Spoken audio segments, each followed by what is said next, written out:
Because now I tell people Kut Different is not for, they think it's for bad kids. Only bad kids can be in Kut Different. Like that is something that is labeled. And I tell them it's not that. Mm-hmm. But at first, that's how it was presented to me at the school. Mm-hmm. This is a program. So tell me, tell me what they expect. This is a program that is for troubled kids. Maybe the in-school program, that's how it was presented to me. And they didn't present anything else, but that's how the in-school program was presented. It's for the kids that are struggling in school with their behavior. Mm-hmm. And it is, but so your expectation when you dropped them off, what did you expect us to do? What do you think we were going to be doing? Him? Yeah. Oh, I want you to nail him to the wall.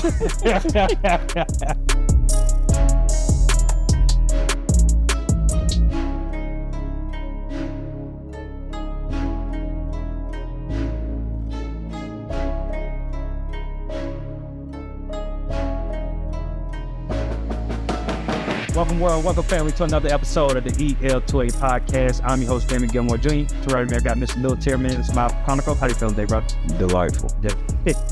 Delightful, I like it. To right here, we got The Rock. Like sir. I'm good. I'm all right. I'm good. Good. See, good. All right, got the Heights of Seven Hills with the Eddie Rock, and he's doing good. To the right of him, we got a very, very special guest, Miss Monteria. Boy, how you feeling today, Miss Monteria? I'm feeling good. How are you today? Feeling great. For you that don't know, Miss Monteria is a parent of Kut Different. She has 4 beautiful children, 2 of which her 2 boys are in Kut Different. She had 2 boys, 2 girls. So she is here today to help us with this episode. If y'all wasn't here last month, go to our last month episode. Every month, we're going to be giving you a special episode about Kut Different, showing you the ins and outs of what's going on, what we're dealing with our struggles, what's our strengths, and everything Kut Different. We're going to be more transparent because you have to be transparent because, you know, you have people on the outside that want to know what's going on. And we're going to be answering those questions on this episode. But before we get there, what we need you to do, I need you to stop right here and like, subscribe, and comment. All right, stop what you're doing. Make sure you like. And first of all, round of applause, everybody. You know why? Why we clap? 1,000. Say it loud, brother. 1,000. So 1,000 subscribers. You guys did it. We appreciate you. We gave you a challenge. We wanted 1,000 subscribers, and you guys did it. We reached 1,000. So guess what the next goal is? What should our next goal be? We ain't said it, but we're gonna do it right now. What should our next goal be? 5. 5 what? 1,000. Jeez. Okay. Oh, let's go a little smarter. No. No, because we can get there. We can get there. Yes, 5. Big goal. 5,000 by 60 days. In the meantime, we're going to try to hit this 1,500. So 1,500 is what we're shooting for. Like, subscribe, comment. It means a lot to you. But for sincerely, those who have like, subscribe, and comment, it means a lot to us. You're helping us reach more and do more. We appreciate you guys for your help. But to get into the episode, you guys feeling good? Everybody good? Miss Monteria, again, I appreciate you for being here. One thing I want to share before we get into it, this episode is for us to just give folks insight from a parent's lens. We can say whatever we want to say about Kut Different and what we're doing, but if it's not coming from the horse's mouth, the people that we actually serve and the people that we actually affect, then it really doesn't mean that. So we didn't come here, and again, it's a vulnerable thing because you give people insight to your life and to your business basically. But we're not here to exploit you or to put people inside your business. We're just here to edify and enlighten people on what we're doing. So again, I want to preface that because this is a safe place. This is not a place where we're trying to make you say something that you don't want to say. All right. If you feel something is going too far, don't say it. If your question is too much, don't answer it. Nobody can make me say that I want to say. Say that louder. No one can make me say anything that I don't want to say. That was a disclaimer. I heard you say this. So anything's crazy come out. That was your disclaimer right there. So you heard it from the horse's mouth. But to get it out, so what we're going to do first, we're going to go into our program and just guys let you know where we're at. I just give you an update from the CEO right now. We got a lot going on. The big project that I told you guys about, that's still in the making. We're not ready to really release it right now on here, but we will coming soon. But another big project that's running alongside of this guy, you guys know I spoke about on last episode. We want to take our boys to Puerto Rico this year, but I'm gonna be very transparent with you. Looking very unlikely at this point. It's getting to the back end, and I don't think we're gonna do it. So right now, I've been looking at some other trips that we could take within the U.S., some other cities like a New York or like a D.C. So we're in that phase right now. So if you guys give us some advice, what if it's somewhere within the States, where do y'all think we should go? Put that in the comment. But we want to do something. We always looking for things to enhance our boys and show them that it's more out there to where they come from. So if it was a trip to anywhere, it's better than them just staying local. We want to take them abroad to be able to show them more. So just being transparent about that. Other updates that we come in the big project that we're working on, a date in March is very, very important. So within the first week or the second week within March, we'll be coming back with some good news on that project, and then that's when we'll let you guys know more about that project. And I think that's it on my update. April 12th. Good job. April 12th. April 12th is our casino night. So making sure you're in the house April 12th. We haven't picked the location, but we have a great event on April 12th, and it's always fun. My Terry, you be there. Talk a little about April the 12th. How do you like that so far. So she has helped us out and played a role, a part of that. But April 12th, casino night. And I think I'm trying to think any other dates that I need to mention. I think that's all going right now. But all in all, everything is going well with us. We've seen a lot of growth with our boys within the schools and out of school. But we're going to get into our program. I actually want to go to the empowerment program first. So, Eddie, we'll turn it to you. You want to talk a little bit about what we got going on in the empowerment program? Hey, about the empowerment program. Everything's pretty good. I know when we came from the, I guess we're starting second semester. So coming into the new year, we had a lot of uncertainties about some of the boys and, as far as the behavior and grades. But here recently, the schools have been pretty solid with the response from the boys. Some of the grades have been good, behaviors have been good, test scores have been good, especially at the elementary level. But we're pretty much solid. We still have a couple of openings at Lakeware that we're still backfilling now. But for the most part, everything is pretty solid. Like Miles, as a mentor for the empowerment program, what are some of the biggest challenges that you're facing within the schools right now?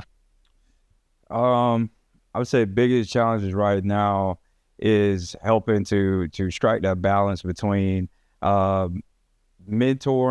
a young man based off the needs the individualistic needs that mentee has versus kind of giving a one-size-fits-all academic approach to it, because obviously mentoring is all-encompassing. We talk about grades, we talk about behavior, we talk about personal matters and different things like that.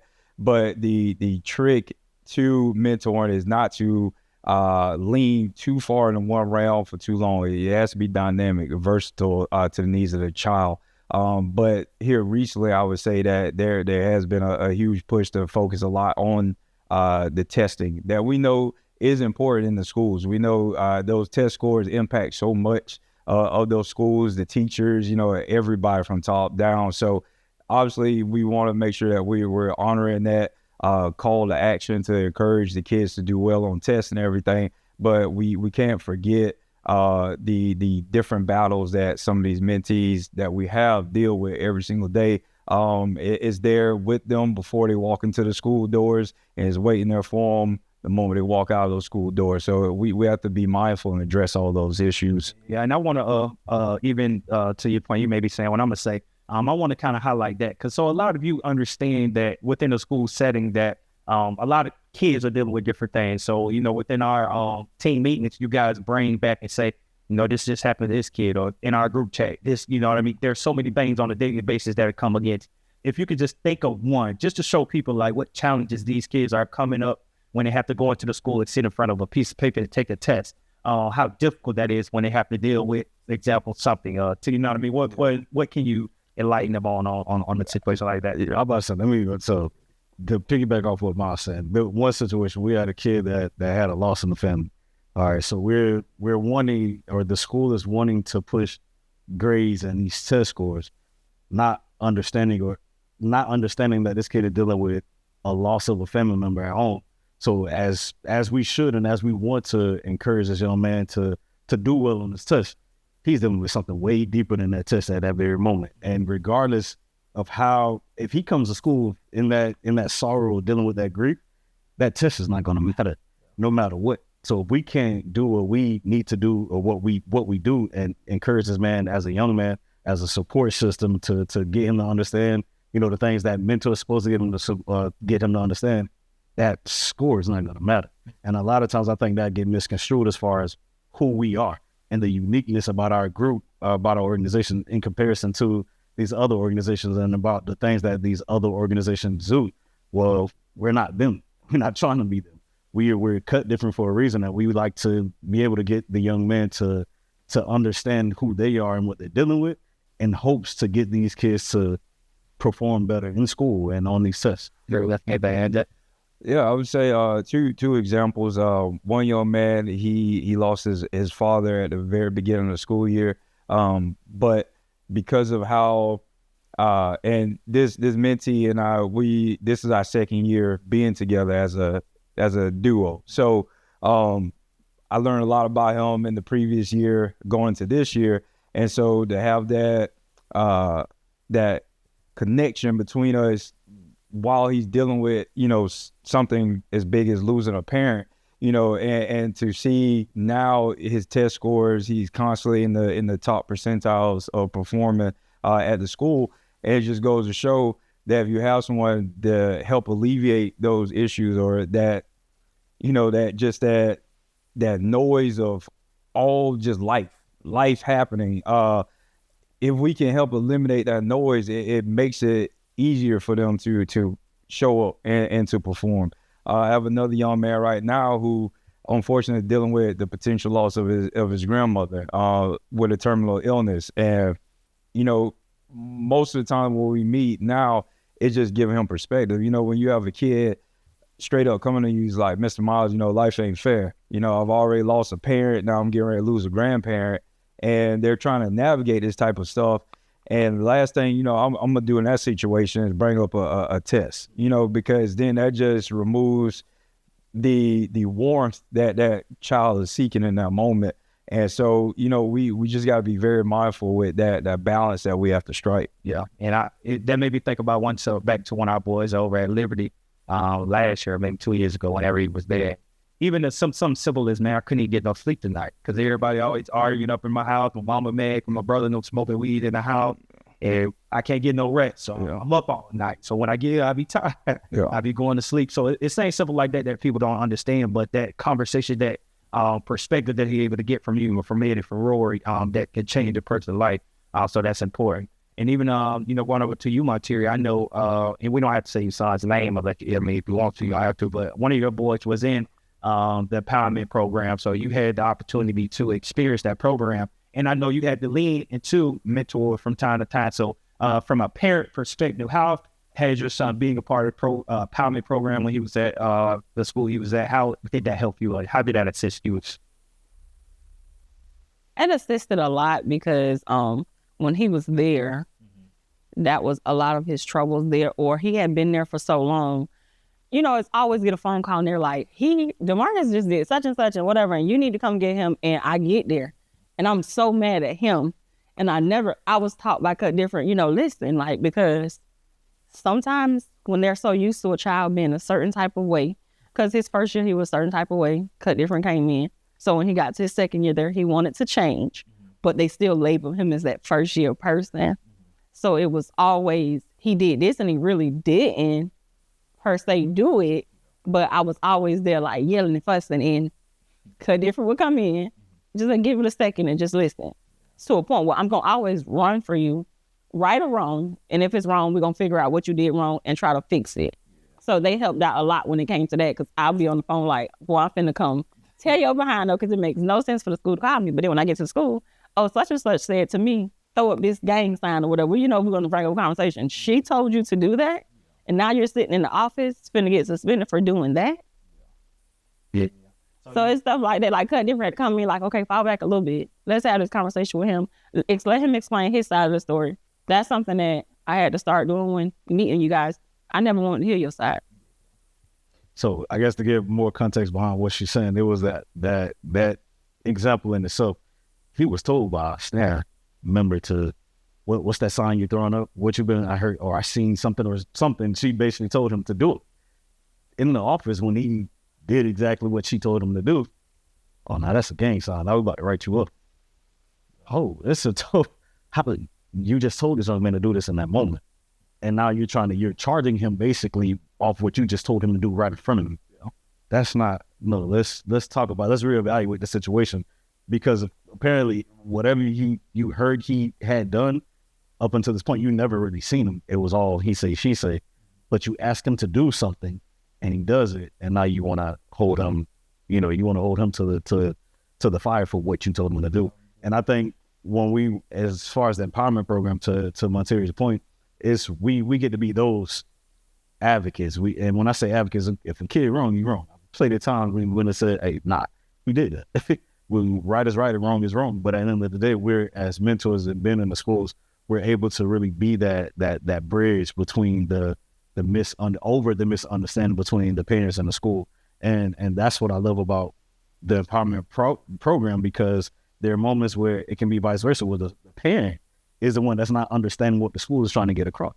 There are schools, there are teachers, there are staff members at these schools that will do anything for these boys, will go out of their way. Same case in point, you said at Liberty, there was a teacher that would give the shirt off her back for one of the students that wasn't her son, but the parent wasn't understanding. So we had to go and, hey, look, this school is actually here to help you. So the kids that are a part, that do get to participate in the families, I'm not even gonna say the kids, the families that are able to participate in our empowerment program is so needed and is beneficial. Yeah, I mean, it's correct. I was going to ask you too. So with your, because that's what he's saying. One of the biggest things that I've experienced with us working in the schools, there's always like a us versus them mentality when it comes from the parent to the school. You know what I mean? It's them. It's never like when your son says something about the school, it's like, well, we need to do this, or they. It's always they, them. It's two different, but it's supposed to be one. And that's one thing we saw. We always like, all right, we want to bridge the gap from the parent to the schools. So for yourself as a parent, how do you view, and it may have changed now, but how do you used to view the school? When it comes to the school, how do you see it? You get what I'm saying? Do you feel that the school is there on your side? Or do you feel that the school is, you know what I mean? It's like an opposite team type of thing. Do it before and after. That's what you're trying to get at. Yeah. So before, I feel like they was on the other side. Yeah. And why did you feel that way? Because it was always something that he may have done or he didn't do. But I felt like, you know how a child will do something and y'all, DeMarcus done something, so he done paint this picture of him. That's just who he is. So then you got other people come in and he want to change. So then I see the change and he's changing, but every time he get there, they don't see, or one particular teacher, when he gets to that particular classroom, it's always that same problem in her classroom. What is it? I see the change. I know you see the change, but you're just still holding on to whatever he did or said months ago to you. Mm-hmm. So at one point I felt like, yeah, we all against each other. Yeah. So now how do you do it now? With I guess with the 8 of us or us coming in, how do you, and it may still be the same way. Look, I don't know, but how do you see it now? And he's at a different school now, so I don't have any kids in that program anymore. Yeah. I mean, it got better towards the end. Yeah. We came to a better understanding. I would more so just call Kut Different. I need you guys to go do this for me and figure this out. I'm going to be there. Yeah. I like to be a present parent, but it may not come off how I need to come off. So can you come help me so we can figure this out so we can get past it? So it got to a point where we were okay. Like, they're not out to get DeMarcus. They don't want to just send him to jail or do nothing to him. You know, it's going to be okay. But now I don't have the in-school program. That's a key point you just said. So you said, the last part you just said, you said, we became that bridge. So it was like, I'm going to call them and we went in. Yes. Had to type that for you. Mm-hmm. So that is key. And I think a lot of people don't see that, man. Yes, they do. That's some self-awareness for yourself. I don't come off the right way. So can y'all go out there instead of me going out there because it get a different response? And that's a... No, I'm coming. Okay. Okay, one instance we can use towards the end. I was at school and I got a phone call and it was like, I didn't answer the phone and it was leaving the voicemail. And it was like, we're searching him and da-da-da. So I'm calling Eddie. Can somebody get to the school with DeMarcus? I'm going to try to leave school somehow. I'm going to get there, but can somebody beat me there? We made it there almost together because I just want to know what's going on. So it's always been, I can call and somebody goes, if it don't happen that day, it's going to happen. We're going to figure it out. Yeah, and that's powerful. So that's our empowerment program. Again, I want you all to know and it's just one parent. You get what I'm saying? We have how many kids in the empowerment program right now? Jesus Christ. 12 at those 4 and then 36 at, 33 at Lake Forest. So we have a lot. We have a lot of kids, but they're at each school, and this is the same response that each of the parents have. And that's a key point, because when you have parents or families that's confident in being at school and knowing that, you know, that the school is operating and they want the best for the kids, and that allow a mom to go to work and feel free, a kid to come to school with their guards down, and that allows the education to be the best. And that's one of our biggest goals with the empowerment program. So, and one last thing, and it's not just the kids this is really hidden. Mm-hmm. It's not just the kids that's in the program either, because there have been times young ladies kids that's friends of DeMarcus or friends of some of the boys that's in our group that say, hey, you know, they see, they may run up to us with questions. Or we had a kid, I think it was KJ mentee that texted and was like, hey, you know, the kid wanted to be a part of the program because of the mentee. So there are kids that we encounter that aren't even in the program, and if they need assistance, you know, so we're able to give them that as well. They're not on our books per se, but we still give them help if they need it. You know what I'm saying? So it's we have those kids that the school identifies, but there's still students that if they reach out in that moment, and not even just the students, sometimes the school, hey, we know that you guys are full, but can you please talk to this young man? He's dealing with something. Can you talk to him? And right, I'm pretty sure most of the mentors are help out in that moment. Yeah, and that's a big part of the program. And I didn't do it at the beginning, but those of you that don't know, our empowerment program is just to put a positive role model on a campus, so those young men understand what it looks like, the visual representation of what it looks like to walk as a positive male, to act as a positive male. And we also do a lot of skill building. So we have activities that we do throughout the week. Each week we have a different topic that we're focusing on, offering different skills from leadership, teamwork, empathy. And we're putting these kids in positions to learn these things. I always say you don't just wake up and be a good person. You have to practice to be a good person. So we're on campus. Each kid's having an individualized plan for that kid. We do quarterly report cards for Kut Different. So a kid gets tracked quarterly by us to see what their report. It's not quarterly. How often it's more than quarterly. Quarterly is our out and goal. Yeah. Well, no. So we still it's quarterly. Yeah. Okay. So it's quarterly. Yeah, quarterly report card. So it's the report card that they get. In campus, they're getting a Kut Different report card too, and this allows them to, from home to us and to the teachers, they're able to take a piece of paper that shows us what they're missing, assignments they're missing. So it's just up to date access, and you can't really get around not doing what you're supposed to do. So we're building a web around these kids where it's almost impossible to fail. And if that kid does fail, that's a decision that they made. And again, there's some kids that are going to choose to fail, but that's outside of our, it's outside our jurisdiction. Only thing we can do is make sure that we're putting a game plan in front of them that allows them not to. If they choose to fail, then that's on them. All right. So that's our empowerment program. Anything else on the empowerment program? All right, cool. So transitioning, another program that we're actively going through right now is our after-school programming. This is pretty simple. I don't know if we have any updates from this, but again, we run 2 after-school program locations. We partner with the hospital district, and we run one over at Howard Academy, and we run one at our main location at Central Christian Church. Between both facilities, we've seen roughly about 40 kids on Mondays and Wednesdays, but it's the same thing. We can have kids coming over. And both centers look different. At the Howard Academy location, we're having a focus on physical fitness, and we're kind of switching that over here to do that. We just had our last parent quarterly meetings, and this is something Ms. Martiria definitely helped us with. So in our after school program, what we do, we have quarterly parent meetings. This is when parents are coming to sit down in front of us, and we're setting a game plan. We say, hey, what's going on right now? How can we help? The parents say, hey, he is dealing with most thing that we see is they cleaning up the rooms. They just being nasty. They not taking out the chores, doing the chores and all those different things. But we're able to set a plan with the family to be, all right, by the next time we see y'all, if you do these different things. One thing in mind, I never forget a mom and a son, their relationship wasn't the best. And I forget that he said something, but their relationship just wasn't the best. And we said something simple. All right, instead of you've been on your phone everywhere, y'all just go in your family room every night and y'all talk about it. It was something like some simple stuff like that it sounds like an easy fix that most people aren't thinking about, but we're able to help families work out different plans like that. But Ms. Martiria, you've sat through some of these parent quarterly meetings. Can you talk about what do you think about the quarterly parent meetings? The parent meetings are good. We just had one, I think, a week ago. I stayed with you and Mr. Miles. It was Prince and DeMarcus. I think with Prince, it was okay. He don't like to clean up and take out the trash. He was talking about him. But with DeMarcus, we did come up with a plan for the next time we come to our quarterly meeting. He's supposed to write down 3 things that he would like to do. And we went to get our stuff to start journaling because we talked about what he wanted to do. And I was like, okay, I want to start journaling too, so we could just do it together. We're going to try to do it together. That might work for me. Us talking for 5 minutes at night in the room, because that's something that we still have that barrier with communicating with each other. But we did go get the stuff for us to journal, him to start journaling, and for me to do my journal. Yeah, and one of the big things that came through, if you don't mind to share, dude. So one of the things he didn't seriously though, but he was like he didn't really understand that what he wanted to be in the future. He just didn't understand it. That's some kids don't. but he's getting of age to where he needs to figure that out. And then that's when we came up with that plan. And then it was a follow-up. What was the follow-up that you said you told him to do that? And then you were like, you're going to check out, I think it was a follow-up you had, wasn't it? Yeah, follow-up, he has to come and articulate to me what it is that he wants to be in life, what type of young man he wants to be, and not just say, okay, for example, I want to be a firefighter. Like, no, why?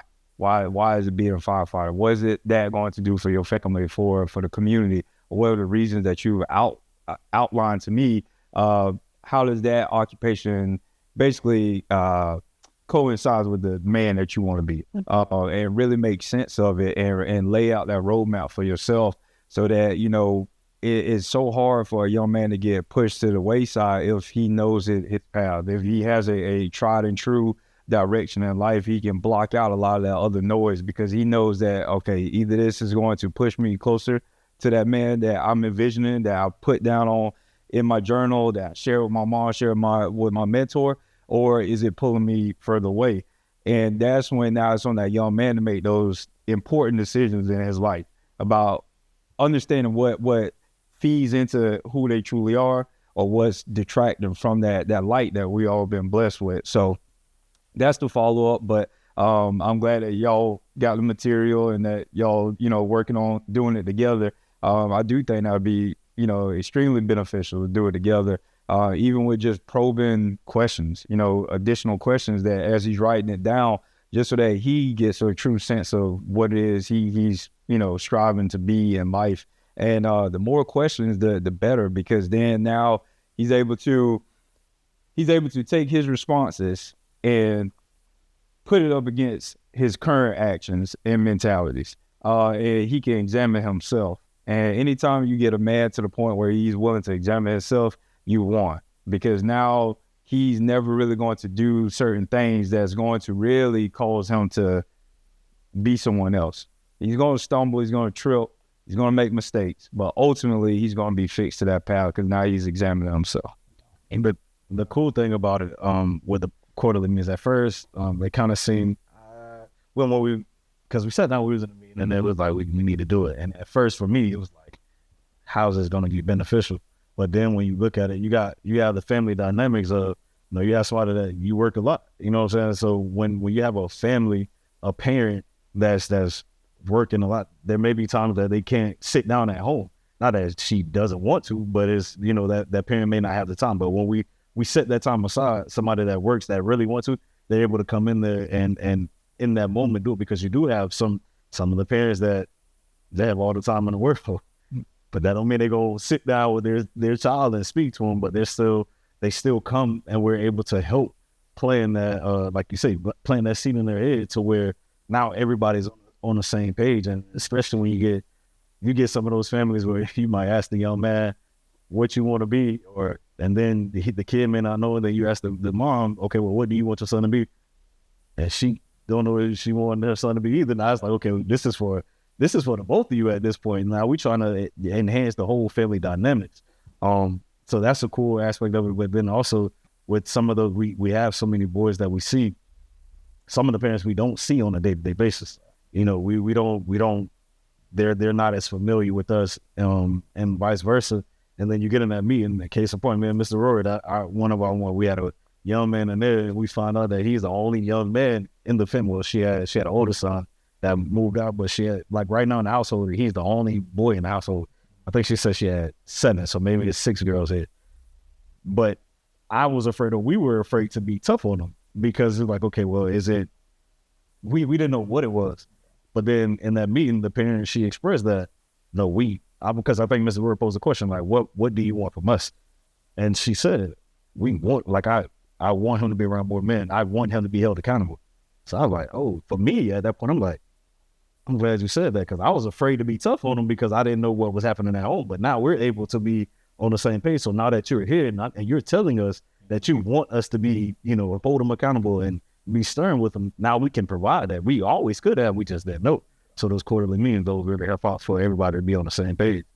And I suggested I was going to get to you, Monterey. So what you're saying, y'all not being able to, the communication aspect of it, even with the journal, because sometimes, you know, you want your journal to be private. It's not to drive the journal together, but maybe the topic of whatever y'all do the same topics, talk about the same thing, but y'all discuss it. So for 10 seconds of time, for 10 minutes, and y'all discuss it. You know what I mean? Just have a discussion about it, then y'all go off to 2 separate places and start writing on your job. You know what I'm saying? But just giving you an opportunity to be able to talk. You know what I mean? Communication is harder than people, you know what I mean? It's so hard. It's harder, but just especially when it's from a parent to child, because I mean, all of us went through that. Most of us went through that when you don't really understand, you know what I mean, that your parents just want the best for you. You just see them that they always down your neck. So I would suggest that. But even to that point where everybody just said, that just shows the dynamics of it's levels to mentorship. And I say this all the time. You got some mentors that they just show up and they say, how you doing? And you meet and come back the next day. It's like, this is 24 hours, 24/7 type of mentorship. Like we really get into the family's life to try to understand what they're doing and setting plans for them. So that's the power of what we're doing. So that's after school. Anything left on after school program? And even if even just to touch a little more on the after school program, again, we have parents that are bringing. So I want to say, most when you hear after school, you hear like, okay, my kid get out of school and they just go down the hall to the after school program. No, this is parents are leaving work, going home to get kids, and bringing kids to the after school program. So it's a different level of buying that we have it with our families, because they're literally bringing kids to us after they just, you give them like left work, had to go pick up another kid, had to do all these different things, then they're bringing them to us because our families understand the importance of this work and that their sons need to be here. But that's just, it's not just something that's easy. I'm pretty sure even ask you, how difficult is it for you trying to get your kids to after school every time? I'm pretty sure you'd rather be asleep, right? Yeah, it's very difficult. Sometimes they got a good grandma. Yeah. Because my shift is 12 hours when I work. Yeah. So when after school starts, I'm still at work. Yeah. So they got a grandma's job. Something, and they can't breeze past it. That's why, like I always say, I know Rory always hear me say to the parents that the ones that we know actually try and like put forth the effort to have the best for the kids. Miss Monteria introduced me to something that was crazy. So before DeMarcus got to high school, she was like, oh, he gonna miss practice. So like, up and you know what I'm saying? Because I didn't want that to be a problem for us, and tell us why. Because that's why did you decide to have him miss a day of practice when he to come to Monday, Wednesdays? Because this was important. It's teaching him accountability, how to be a young man. It's just teaching him different things. Because me growing up, I didn't know it was so much. Now I'm still learning all the different things that are out there, and he needs to know that. So we're gonna be late to football practice. I told the coach. I think the coach told him, you're not going to play in the game. Oh, that's okay. Well, he's going to still be late. And I get to a couple of games and he's not playing. He just won't be on the team anymore. Same thing with Prince. They can go to football practice, but on these 2 days, they're going to be late. Do not hold him accountable. Not hold him accountable, but don't discipline him or punish him. I mean, one time Prince was going late from here. They were making him run extra. So I got out the car and I was like, why is he running? He's not late. I had that conversation with you guys. He's gonna go to Kut Different every Monday and Wednesday, and then he'll be there after. That's still a little buy-in. Different. Not even, bro. Pretty sure at first, then still sometimes depending on what it is that they do, that still cause problems with like a friction, so to speak. You know what I'm saying? So again, it's still. So when he got to high school, it was like, well, no, you don't have to. He can just go to football, because I like for people to communicate with me. That's something I learned with. If y'all taught me how to communicate, so like just talk. Like right now, he doesn't play football, and everybody's like, "Oh, you should let him play." And his coach, I think his coach stopped by the house, and his grandma was there. I really want him to play. Have you stopped and said anything to me? Have we had a conversation of why I won't let him play? Because now they don't enforce things like at M2IFL. When DeMarcus at M2IFL, the coach he had, whenever he's in trouble, they held him accountable. He brought a desk to the field. You're gonna run, and then you're gonna sit down while everybody run their plays. And I'm gonna take you to the game on Saturday, and you're gonna sit there as well. Now they don't do that. They want you to just, oh, he did that, but it's okay. He's acting out. He got in trouble. He can still play. No, because you're not holding him accountable. So then they go to think that all of this is okay. Then they make it to the NFL if they do, and they think that all of this is okay. And then guess what they do? Well, mess it up. Currently have workshops that we're looking for. So if you're a business owner out there, and you have a skill, you have a business that you think that will be good for the boys to be able to learn about, please reach out to us. You can reach out to info@kutdifferent.org. But get in touch with us. We like to expose our boys to people, places, things that they normally have access to. For example, we did like an archery workshop last time. We did an auto repair workshop. We did financial literacy. We do a whole bunch of things. We go to different businesses. So you think you have something now that'll be cool for the boys, definitely make sure you reach out. and we'll be taking some cool trips this year. I know we'll be going down to Jackson or up to Jacksonville this year. Probably back down to Miami, and then we have a third trip that we're looking to see where we're gonna go. So that's the summer program. Anything y'all got with the summer program? Let's go. That's energy. All right, but no. So seriously, I hope you guys understand what we're doing. Those are 3 programs. We briefly went past the summer program for the sake of time because we're gonna get into Ms. Monteria and the reason why she's here a little bit. So, Ms. Monteria, again, appreciate you for being here. Now we're gonna shift focus into you a little bit more. I want to preface our conversation with this. I want to start by asking you, how do you think your life would have been different if you had cut different when you was a child? It would have been a lot different. Okay, wow. A lot. Why do you think that? Someone there to listen, give incitement. I mean, not incitement, but to give you insight, to understand. It would have been a big difference. I probably wouldn't have started so late with what I did. Yeah. What that mean? Start late with what you did? I didn't finish school until last year. Okay. You didn't finish what school? I didn't finish nursing school until last year. Yeah. What I'm saying is, if I would have had someone there to talk me through some things or even communicate with me, I would have did what I need to do when I needed to do it. I got you. I like it. So we first met, I'll never forget, MLK Day. You came out to MLK with your boys. Obviously, we seen, what's up, y'all? How you doing? That was my first time ever seeing you. Mm-hmm. You had your designer on, your designer bag, your designer stuff. And we were selling, ironically, you have a Black History shirt on right now. We were selling some shirts, and then you said the shirts was too much. You remember that? I still do. So that was our interaction. And what did I say to you when you said it was too much? You can afford it. You got on all that designer. So this man don't even know me. So look at us now. However many years later, we're here. So after that, when you were trying to get your sons involved into Kut Different, oh my, it took some time. Why? Oh, it took some time. What you mean it took some time? Got to jump through some hoops to get involved. Yes. Wasn't you happy that you're in there? I'm very excited. I appreciate you guys. I really do. But tell me, why did you search out for Kut Different? So I heard about Kut Different through another mom. Mm-hmm. Yes, her son was part of Kut Different. DeMarcus and her son got into something at school, and I know they gave me the application, but I don't know if mine ever went through. He got the application, he went through, he got in. I was still having those problems with DeMarcus. Like, how can I say? Like, I'm stern. I might be the most sternest parent ever, and it still wasn't registering because it's not coming from a man. Mm-hmm. And I was like, I need somebody that he can talk to. I need somebody to talk to him before I hurt him. Yeah. And I reached out again to Kut Different. Still nothing. Reached out again to a couple more people, and I finally got a call. Yeah.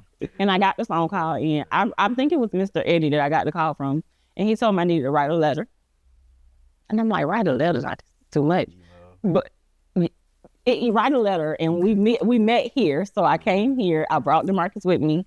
And I don't know if he read the letter. I don't know if I read the letter to DeMarcus because I was writing a letter to him on why I wanted him to be in the program. Because he's my oldest out of all my kids. And when I wanted him into the program, right before I started reaching out to y'all, it was just so much going on, fight after fight. This happening, and I'm like, he just needs somebody to talk to, and I'm just not that person that he can talk to. I had got sick, real sick, and I recovered, came home, and then he's still getting in more trouble. But I can't do what I can because I can not do nothing. I got sick again, I had to have surgery. And then I had got a phone call, I was like, he had school fighting. And if you could have seen how I was trying to get dressed at home with his grandmother, and she was like, slow down. And I was like, no, I got to put clothes on. And I got to the school, and I was like, somebody has to talk to him. We met with Eddie. I read him the letter.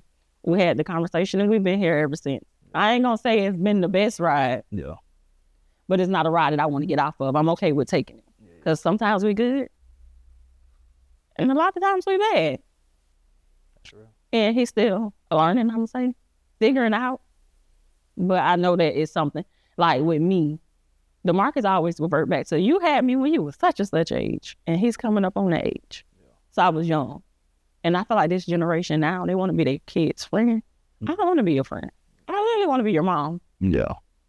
Not that I'm always down your throat because I want the right for you, but I just want to be your mom at the end of the day. Yeah. And you don't see that often in their generation. Most of these younger kids, their mom is their friend because when they do something that's not right, they laugh at it. They okay. They don't hold them accountable. Yeah. that full transparency, and I think that'll aid the conversation. So you just said you had DeMarcus Young. So a lot of people, I'm a product of teenage parents. Me and Ed's mom was 17 with 2 kids. So thinking about you being a young parent, do you think by any chance you being young, I guess, and trying to figure it out, may aid any problems that he may show right now? As far as, and when I say that, because there's no roadmap to being a parent, but I'm pretty sure being a young parent makes it a lot harder. And do you think any of that stages of him, you just being a young parent, leads him to, so him bringing that up, for him to even think that he can bring that up, because I'm pretty sure he's trying to justify something by he bringing that up. Do you think that has, may have caused problems by you being a young mom? A lot of problems. Yeah. Because I didn't know at the time. I wanted, for my kids, like right now, and I'm learning, stop giving them what I didn't have. Yeah. It caused a lot of problems. Because all I used to do was just to get, I wanted them to have what I never had. What was your biggest, I never forget, so especially having young Black boys, you see what's going on. I never forget my mom. My mom used to always say, I can't sleep when y'all laying in my house. You know what I mean? There were plenty of nights me and Eddie went out. My mom would be on the couch, you know what I mean? By the time we came in the house, like she literally can't sleep. She wake up out of sleep when we not in the house. That level of concern, I'm pretty sure you feel that in a certain way. So when you signed your boys up for Kut Different, what was your biggest concern for your boys? To have a safe place. Yeah. That if you don't want a safe place, because sometimes you might not want to be here, but it's like a safe, even if it's just a conversation that is needed to be had, that you have that safe place where you can have that conversation, calm down, and, just relax. So I needed that, somebody that they felt safe with. Like I eventually have a person that I feel safe with that I can call on whenever I need something. I want my kids to have the same thing, because it's not going to always be me. Yeah. Have we been that? So when you say that safe place, how, and again, because that's what you want. Yeah. So but that's what you, and again, this is a fully transparent situation. Because, at first, Mr. Jamie was the mean guy. Why are you talking third person like I ain't right here? Because I'm talking about who would say it. I don't think you're mean. Okay. I feel like you're very stern. I don't think you're mean. At first it was, he wanted to draw onto certain people. I felt like he could manipulate a little bit at a time, because he had these 2 people in his pocket right here. Like he had them right there tucked. Like, whatever he said was gold. Yeah. Or they knew he was wrong, but it was like, okay, well, they gonna listen to me. I think for Father's Day, I got everybody a card. And I let the children write in it. Of course, I went back and read what they wrote in there. He wrote, Mr. Miles, thank you for always believing me when I tell you something. So he literally can tell you something and you believe it, but he felt safe enough to know that when I told Mr. Miles that, he didn't take it nowhere. He didn't go tell my mama, and he didn't even say he didn't believe me. They just had a conversation in a different way to let him know, I know what you did wasn't right, but, we left it here and we kept it moving. Yeah. This is really powerful, because this is like 2 sides to, you know what I mean? Because that's how you see it, and which is important. I'm pretty sure from how DeMarcus see it and probably Mr. Miles, they see it from a different lens. So do you think through him seeing them as that, do you think that was a detriment to him as far as them seeing him or believing in him? Or, because I'm pretty sure, well, let me ask them, and just before you respond, with y'all, either one of y'all can answer that, because she said both of y'all. We have different parents come to us, and obviously they see their child a certain way. And we have to assess that situation, and we handle it accordingly. For you to respond, or y'all to respond in that certain way, I'm pretty sure y'all felt like that's what he needed most. Because I have confidence in y'all that y'all feel that somebody needs sternness, then y'all gonna get it. No, for me, it was more so understanding the fullness of it. At the end of the day, I don't go home with these young men.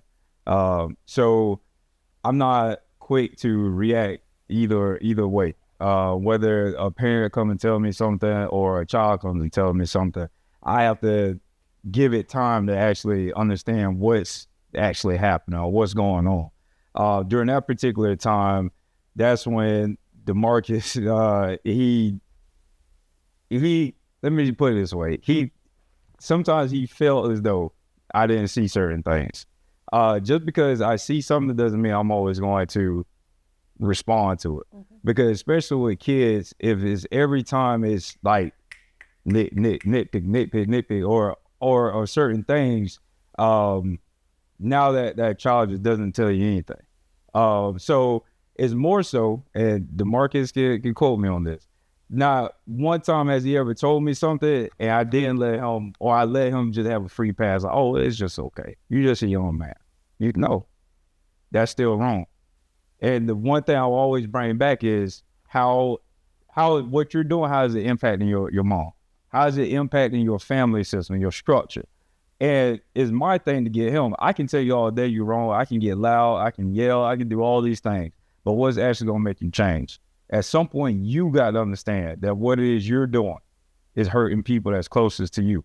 And that's the bulk of our conversation. That's most of my conversations I have with my mentees, is getting them to understand how what they're doing, despite all the other circumstances that's going on. I get it. You may be telling me your mom's too strict, right? I don't see it that way. I was raised by a strict mother. I understand that love kept me out of a lot of stuff. So you got to understand why your mom is talking or directing you to do certain things. But I need you to really understand like what you're giving up when you go and do these things that betray what your mom is telling you. So it's not for me to sit there and just hound you or to scream at you, whatever, because at the end of the day, you're going home to your mother, to your family. I need you to see how what your actions, what you say, what you do impacts those people. Because at the end of the day, to be quite honest, there's nothing that you can give me as a mentor. There's no, like what you're doing isn't helping me. I'm here to help you. I'm here to help you understand where your footing is in your family as a young man. You don't pay the bills right now. You don't sit there and make certain decisions that ultimately, shape where the family goes and how I do things, but you do have a role to play. And your role is to sit there and make sure that when you go into school, you're doing what you need to be doing. And when your mom is telling you something, you need to listen to what she's saying, because the same thing she probably telling you, I'm going to tell you in just a different way. It's the same stuff. Because as a young man, what's more important than making sure that you're making your household and yourself proud? You going to school, getting the grades that you're supposed to be doing, you where you say that you're going to be at, so that your parent can keep allowing you to go out with friends and do. And that was the biggest thing with him talking. Oh my goodness. It's like you coming to me complaining that your mom may let you go somewhere, but look at what you did. And I will always tell him, I say, DeMarcus, did you make this better or worse for yourself? Every time your mom goes in the room and finds something that's not supposed to be there, did you make it better or worse for yourself? Because every time it was an excuse. Well, I only had it because I knew why you ain't give it to her when she, you see what I'm saying? So those are the conversations. Because I knew the consequences coming. The consequences come from you. So I didn't have to, my whole thing was get him to understand. I think I probably just wanted to be. And I was going to go there. I'm so glad you said though, because that's what I wanted. But listen, this is so powerful, because when parents come to us, they have an expectation in their mind of what they think we should be doing. They go back to who? She missed it because she wasn't thought I wasn't going to send that. That's what she thought this was when she first brought him in. She wanted it to be something similar to a scared straight. So to your point, that was the expectation, correct? At first, yeah. So because now I tell people Kut Different is not for, they think it's for bad kids, only bad kids and being Kut Different. Like that is something that is labeled. I tell them it's not that. Mm-hmm. But at first, that's how it was presented to me at the school. Mm-hmm. This is a program. So tell me, I was about to say, tell me what the expectation This is a program that is for troubled kids. Maybe the in-school program, that's how it was presented to me. Mm-hmm. And they didn't present anything else, but that's how the in-school program was presented. It's for the kids that are struggling in school with their behavior. Mm-hmm. Mm-hmm. And it is, but so your expectation when you dropped them off, what did you expect us to do? What do you think we were going to be doing? Him? Yeah. Oh, I want you to nail him to the wall. He wanted to put his hands. But I give y'all free, don't I say that all the time? I give you free reign. I'm comfortable enough now. Yeah. Because then, no, because I might have. Yeah. When Prince first started with y'all, I used to get very offended, didn't I? For sure. And y'all used to see it. Yeah. Because like, why, but now I give you full range to do what you have to do. We have that relationship as a mentee, as a mentor, as a parent, and as my child. That if they need to be chastised, not saying with your hands or anything, but please do that. Yeah. Wherever you see them at and they're not doing what they're supposed to do, please correct them. Yeah, that's powerful.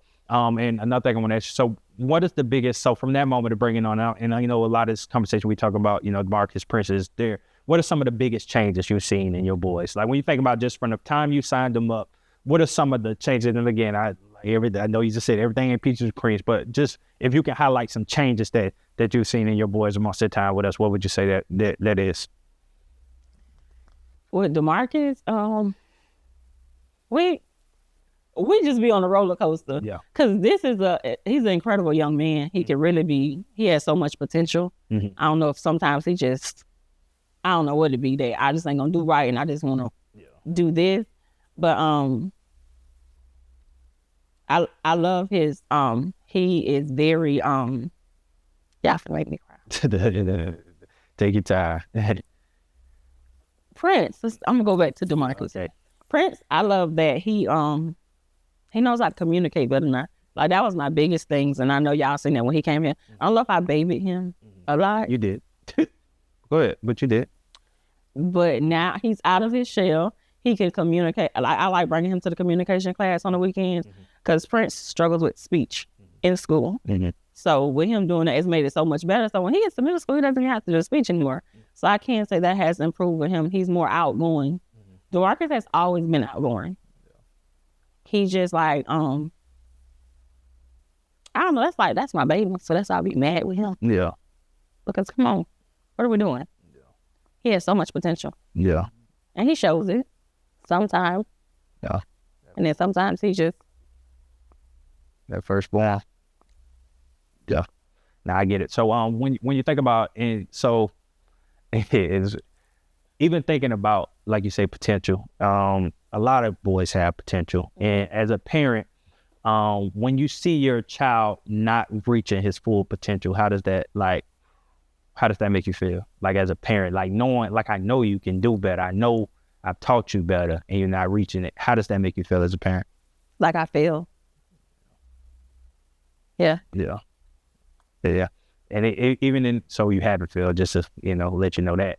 Because even to the sense of you, what we're doing right now, you being a part of an organization like this, you reaching help. So a lot of people don't even like to receive, let other people think they need help. And by you even getting in touch with us, again, is a certain, I tell you all the time, again, I know you just said I'm the stern one. He at the point, he gonna do what he gonna do. Mm-hmm. You know what I mean? You opened up the work you gave and giving resources to him for him to be able to make a decision. So I appreciate you for doing your part on your half of trying to learn. All your boys play sports. They go to school. What would you say is different about this thing? So what's different about this from the sports team, from any other youth program? I'm pretty sure they've been a part of other youth programs in their life, a part of schools. What is the difference in this organization? What Kut Different in any other organization that they've been in? I like Kut Different is different. They're so willing to help. Like I can literally call somebody at any time when there's a problem. I don't think I can call the school and be like, or a coach from the school, because I haven't heard from them. Yeah.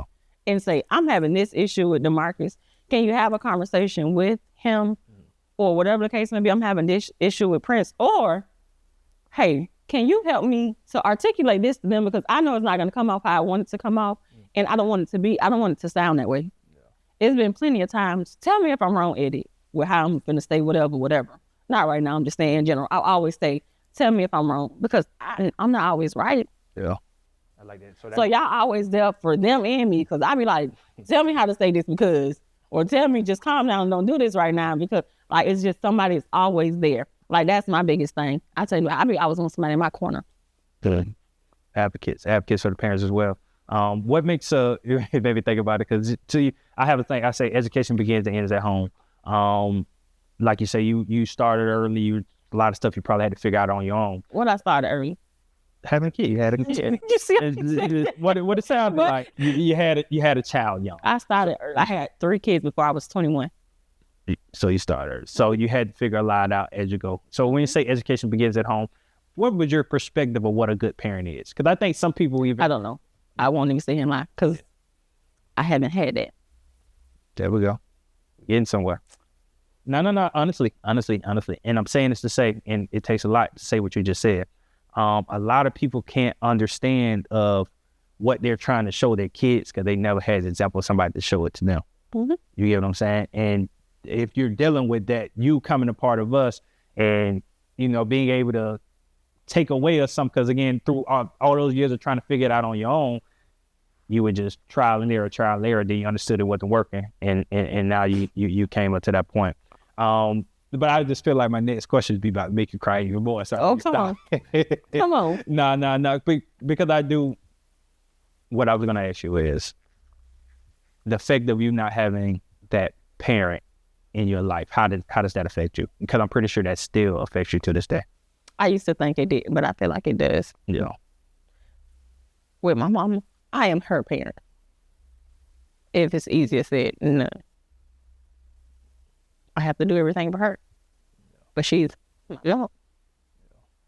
My dad is no longer here. He died when I was like 10. He was active a little bit because I was the outside child. Yeah. I think my siblings are like my mom's age. Yeah. And I was the outside child, but before he did pass away, he was there. What he could be when he can leave his family. Yeah. Yeah. So I'm my mother's mom at the moment. I have to do everything for her. And my dad, he's just not here. Yeah. And the reason I asked that, like you say that, so think of that's just your situation. I want to keep highlighting that you're one parent. So many other parents have these certain type of circumstances, but you're trying to also figure it out and you try to provide with your kids. So with all that being said, you've been a young mom, you get to this point and now you figured out Kut Different. I want you to give, if you can give one word to what Kut Different means to you as a parent, what would that word be and why? One word. Yeah. One word. If you could just, if it was just one word out there that what Kut Different means to you as a parent, and you tell me why. Peace. Oh, I like that. Like you said, when your mama, DeMarcus ain't old enough yet probably to go on his own and do nothing to have me up. But right now, if he needed somebody, even when we go through something, his first thing is gonna say, "Call Kut Different. Call Mr. Eddie. I need to talk to somebody." It gives me a peace of mind that I know that he has somebody that he can talk to. I didn't have that growing up. So if whatever we going through, whatever, he might sneak and call me. He can't sneak and call nobody because nobody has the phone. But they're going to get Prince's phone and they're going to call somebody for him to have that conversation and do whatever he wanted. So it just give me a sense of peace that y'all really rocking with him. Yeah. It's not for like a show or anything. I can call 9 o'clock at night. You better come get him because I'm going to hurt him. Yeah. You know. Yeah. Yeah. What's the biggest change in yourself, though? So the one thing that I loved, and it wasn't even what I was trying to get out of this, we were here to talk about your boys, but through our sit down, you talked about how we helped you and how we here to be on your side as well. What do you think is how you've changed? If you could say, how have you changed from the start to finish or to the start? Oh, I'm a little more understanding. Yeah. I'm a little more relaxed. Yeah. I'm a little more at peace. I have some understanding. Yeah. And what do you think we've done to allow you to get to that point? Not that y'all take my kids off my back because, honey, I still be carrying the load. But you're there. I don't know, like growing up, I always wanted somebody to be there. No matter who it was. As long as they have somebody I know that's there in their corner for them to talk to when they need them. That's taking away the world off my shoulders. Because if they didn't have nobody and they couldn't talk to me, what's going on? Yeah. What are they thinking? What are they going to do? Yeah. Like it. But this is my last question. I don't know if these fellas have another one for you. But if Kut Different didn't exist, if there never was a Kut Different, where do you think your sons would be right now? Prince will be home, playing outside or playing the game.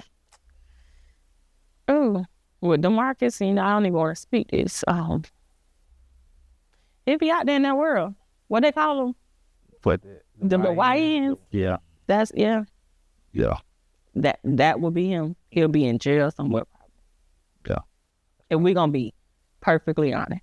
Yeah. Well, fella. I don't know if y'all got anything else, anything to add to that. After hearing your story, Miss Monteria, I sit in, I let Mr. Miles say his piece as far as why DeMarcus felt how he felt. But after you explained everything, I wasn't going to say anything, but it goes back to what you just said, dude. Your upbringing and what you experienced of not having.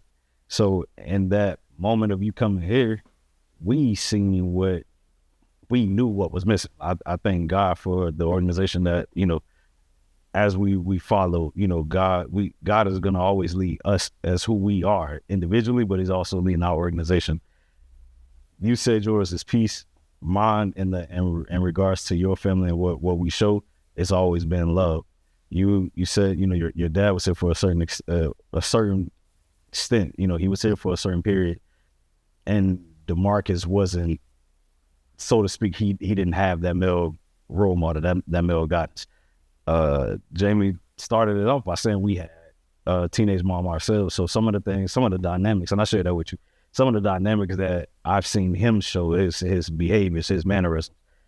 That was me. And Mr. Jamie could attest to it, you know, to a certain extent. You know, the good thing about us, about me, I had my dad in my life, Jamie. Jamie C and I, like, in my life. So even when I wanted to buck and try to turn into something that I wasn't, I had a man at the house that made sure that I was straight. So for me with DeMarcus, I seen that, and there was no way for me to make you understand what I seen in him and make you understand that the only way that I had to get him to understand, I had to understand him, I had to hear him out, which came off as me being that favorite person. I'm always doing whatever he wanted me to do, but it was never the case. I just knew that if I wasn't able to get him to understand me or get him to feel like he can come talk to me at any moment in time, we would have exactly what you said. But it was able, within that time frame of us building that relationship, even when we weren't on the same page as far as what Kut Different was and who, for me in particular, what type of mentor I wanted to be for him. I knew that I couldn't get you to understand that, but I knew what I was doing. It was almost like, you know, I felt like God moved me to be that person for him, which is why that probably was the case.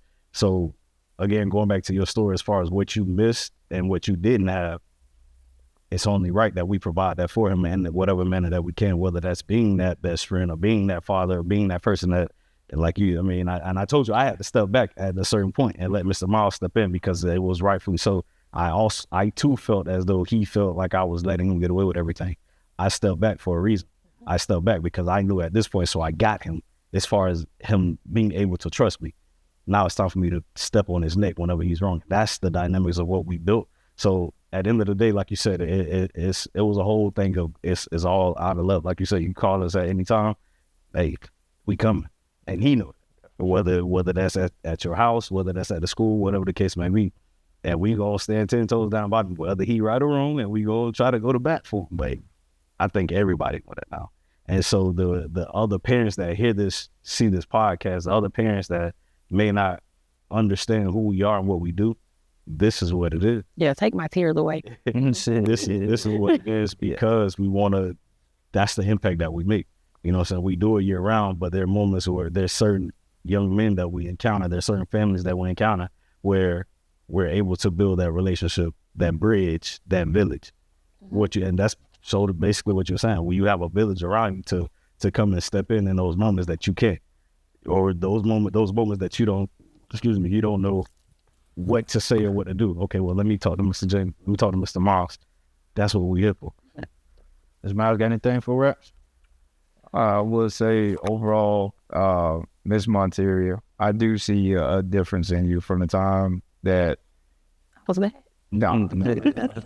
I would say you have a more calm demeanor now, and it's more so you can see that some of the things that used to get to you, that may have been, you know, I'm not gonna say superficial, but some of the smaller isms that he may do or things like that, you just kind of, you know, see it for what it is and don't really blow up about it anymore. When it comes to the communication piece, I do see that. I do see the effort, you know, on display from you. So I always just want to give you a kudos for putting in that effort to be the change for your sons. I know it's not easy. I know there isn't always a how-to book on how to make that transition, that change, but at least for you, it's we can see that effort is there. So I just want to applaud you for that. Thank you. Right on. And I want to, I'm going to ask you this. If there's a parent out there and you're going to look into that camera right there if it's a parent out there that's thinking about putting their child into Kut Different, or been looking, trying to get in, and they trying to figure out how to get to us. So if you guys are trying to get your kids in Kut Different, the email is at info@kutdifferent.com. See Mr. Rory. So when you send the email, send it to Mr. Rory. He's over that department, and he'll be the one to get back with you. And if he does not get back with you, send it to him again.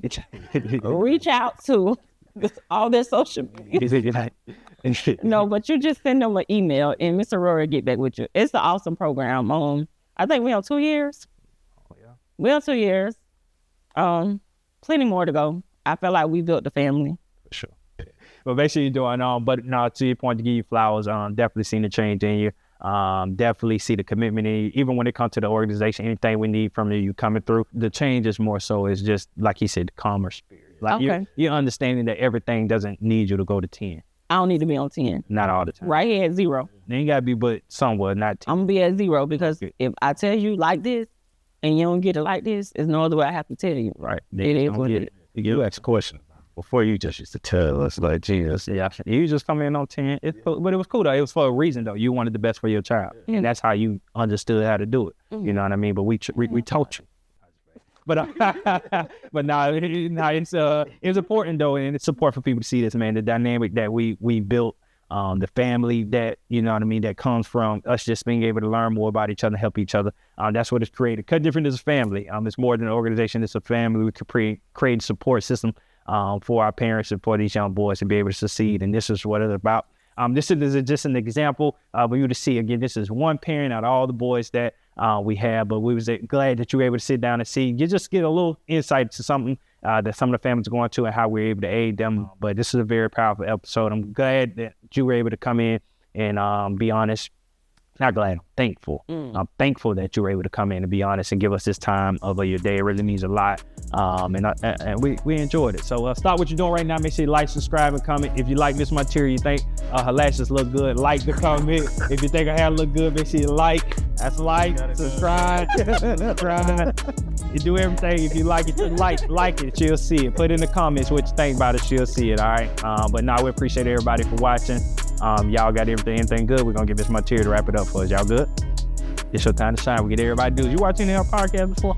A couple of them. Okay. Well, watch more. But in the meantime, you're going to look at that camera. You're going to look at that camera. Okay. You're just going to give a motivational message to people. And I want you to go specifically to any parent out there that may be trying to have a son that they're trying to figure it out. What motivation would you leave that parent with? Love on them. Try to understand and listen. And if that doesn't work between you two, get someone else in that can be that mediator so y'all can figure it out. I like it. Enough said, man. We'll see y'all next time. Oh, peace. Peace.